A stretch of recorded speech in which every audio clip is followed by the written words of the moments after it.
Welcome to the Alma Archive Room, where we dig into the things that matter, and we don't do fluff.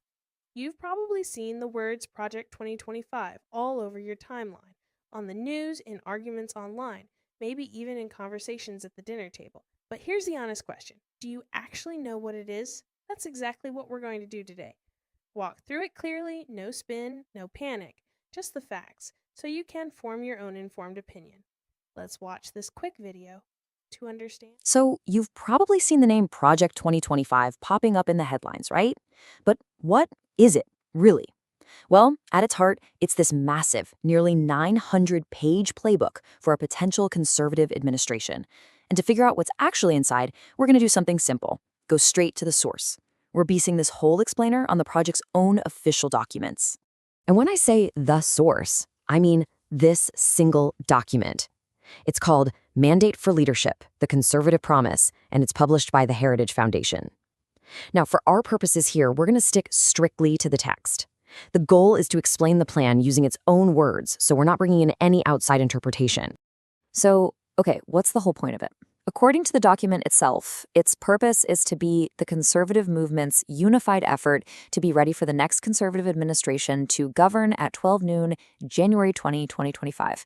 I mean, you could almost think of it as a turnkey presidency, a completely ready-to-go plan for day one. All right, so here's how we're going to tackle this. We'll look at what Project 2025 actually is, what its core promise is, the why behind it all. Then we'll get into the people and partners involved, the project's 4 main pillars, and we'll even take a peek at what they envision for day one. And finally, we'll uncover what the document says is the ultimate end goal. Okay, let's dive right in. First up, what is Project 2025 at its core? Well, the document itself presents it as a really comprehensive governing handbook. I'm talking a detailed blueprint for a conservative presidency that covers, pretty much everything, from the structure of the White House office itself to every single major federal agency. And to really get it, you have to look at the history, which the document itself points to. It actually frames Project 2025 as a direct successor to a similar plan from way back in 1981. That's when the Heritage Foundation gave the incoming Reagan administration the original mandate for leadership. And the foreword in this new version makes a point of saying that first document was incredibly influential. So that begs the question, right? Why go through all this trouble? What's the motivation behind such a massive project? Well, the text lays out its why pretty clearly in a section it calls the Conservative Promise.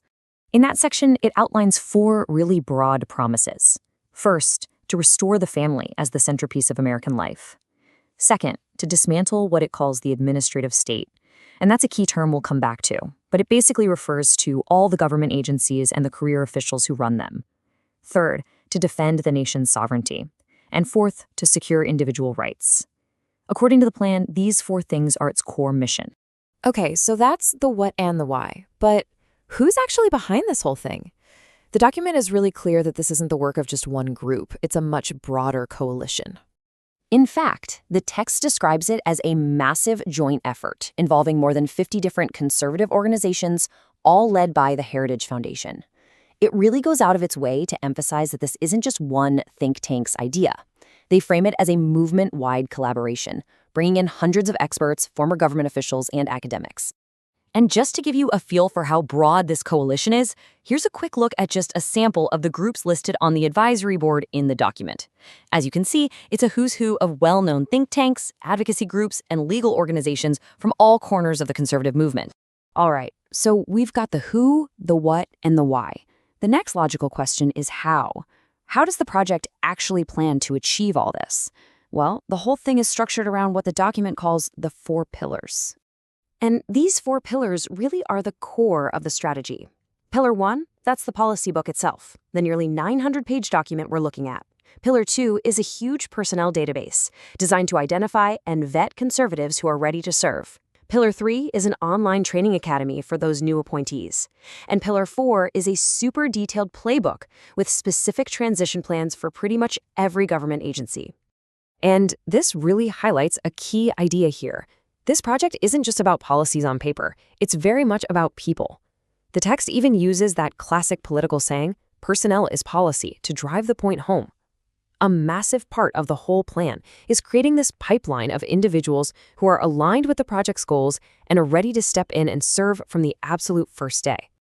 Now, look, a document this big can feel a little abstract, so I think it helps to look at a really concrete example.